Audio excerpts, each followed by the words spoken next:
Hey, good morning. Welcome to Viking Preparedness. I am Pastor Joe Fox. I came out here to shoot this video to tell y'all, give you some reflections on the Apprentice program, but I saw Sister Kate out here, so I thought we'd come out here and check her out first, and then we can get on to talking area beautification. We have this root ball here, and she's tearing it up.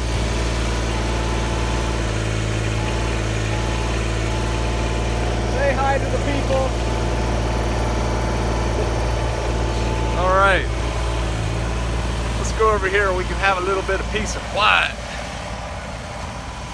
All right, so first iteration of the Apprentice program, group edition. We have had other Apprentice individuals here in the past, but this was the first time we decided to do a group. And we did one for a week. We're taking this next week off. Wow, it is windy. And then we're going to do, I guess we'll go over here out of the wind. We're going to do another group in a week. Overall, how did it go? Well, I think it went really well. There were 4 people signed up. We had a man, a woman, and a couple signed up. And no, we're not matchmaking. We just thought it would be a good mix, you know, get males and females involved to see what it was like. And one person couldn't come at the last minute. There, it's not windy here. They saw the weather report, and because of a previous cold weather injury, I guess I'll turn around this way. Because of a previous cold weather injury, they smartly said, yeah, we're gonna have to pass on this one. It's gonna be too cold. And it was brutally cold for a couple days. And then another individual, another Viking, came. First day spent here, and then got sick. No, then it got really cold, and he was really cold that night sleeping. And so then the next day I told him, hey, you can stay in a hotel. You know, we're not doing a camp out here. This isn't teaching you how to endure cold weather. This is teaching you how to homestead. And basically we start at 9 in the morning, and you know, we finish up around dinner time. So go check out a hotel, be here at 9, and we'll do things. And so he did that. The next day he went and looked at properties, and then he got sick, and he got sicker, and he had to pull out, which was too bad. So then we had one couple that stayed, and they had a really good time. And they are on their way out from my people. They lived in a very large city that Brother Tim is familiar with, and they decided that was a horrible place to live out on the West Coast, and they moved to the east side of the Mississippi, and they realized they're in a temporary situation, and they decided to look for land in Kentucky, Tennessee, and Arkansas. And I think while they were here, they decided they wanted to live in the Ozarks.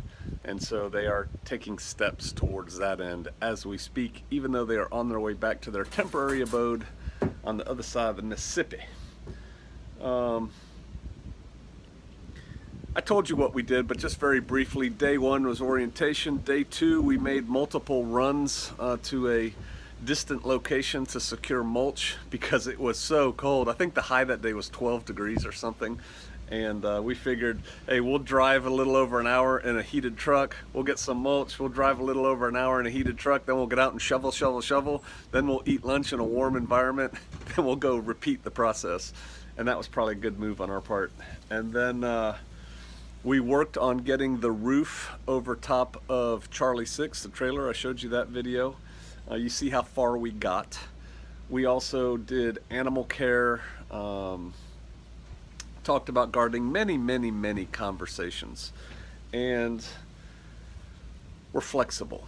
right? We had a schedule that we kind of wanted to stick to with the apprentices, but we had to adjust it based on weather and the needs of individuals. I remember one person, because everybody ended up looking at land that came out here, and one of the apprentices asked me, "Hey, is it okay if we go look at land while we're here? I mean, I hate to, blow the program or whatever." And I'm like, "Hey, you're here. We're going to do what we're going to do today. Anytime you want to go do what you want to do, that's cool. You can go right out that gate just like you came in."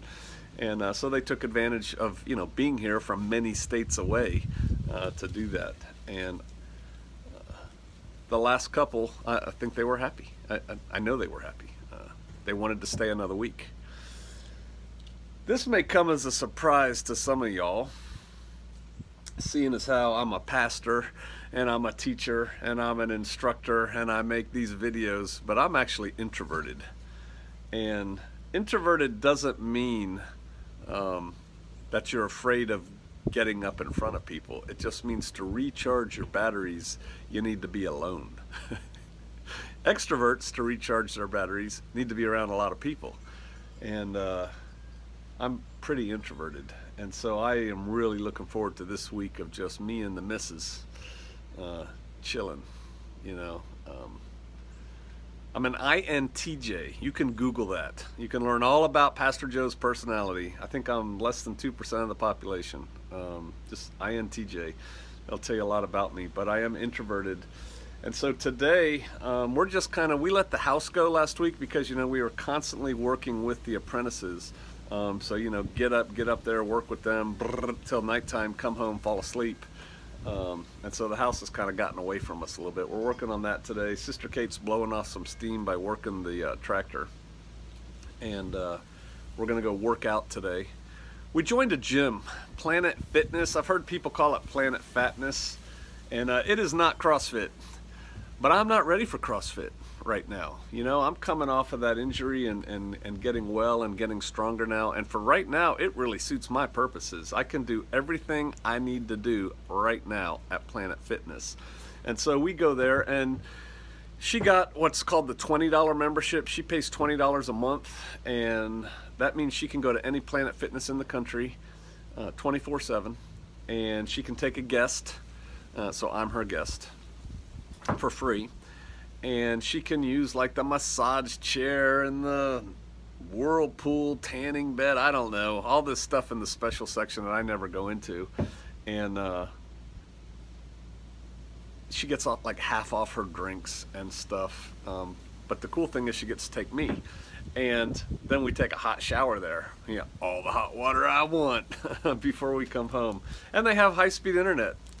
So it's for us. It's a pretty nice thing going there. And so I've been lifting again. I've been working out on the treadmill.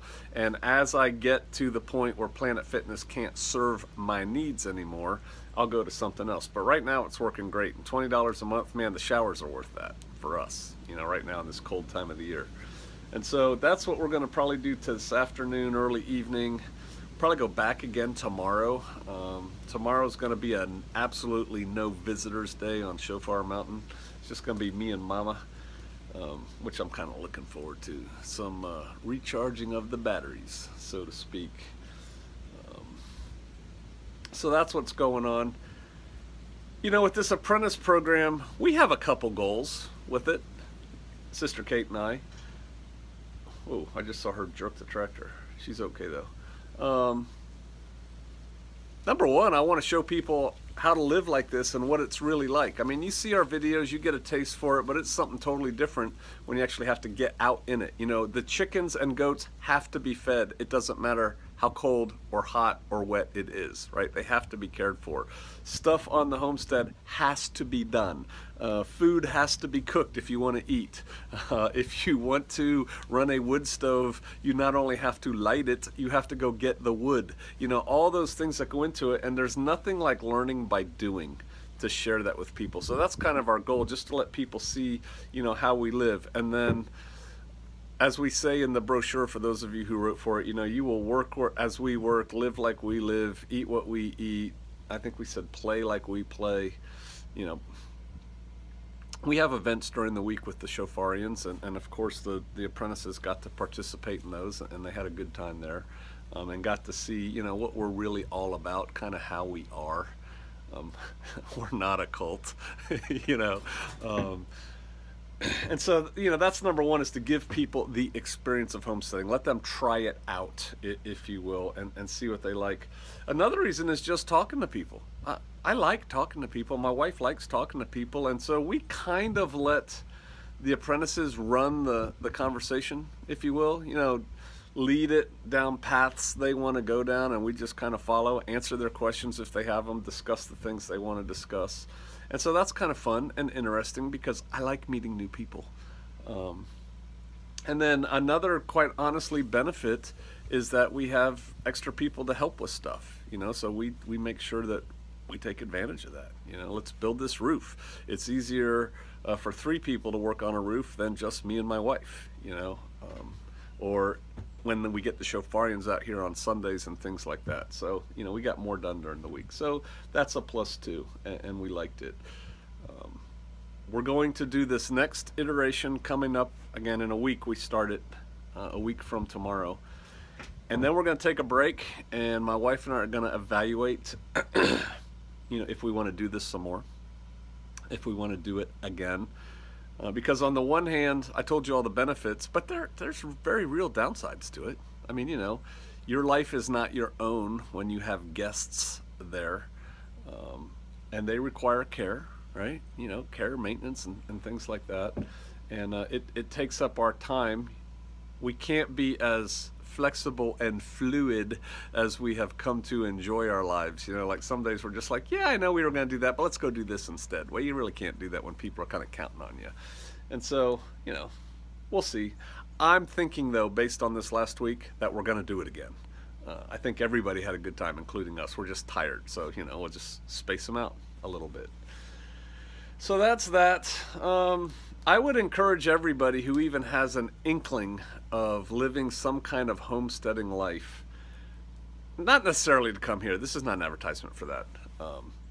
But to get out there and try some things. Take some courses.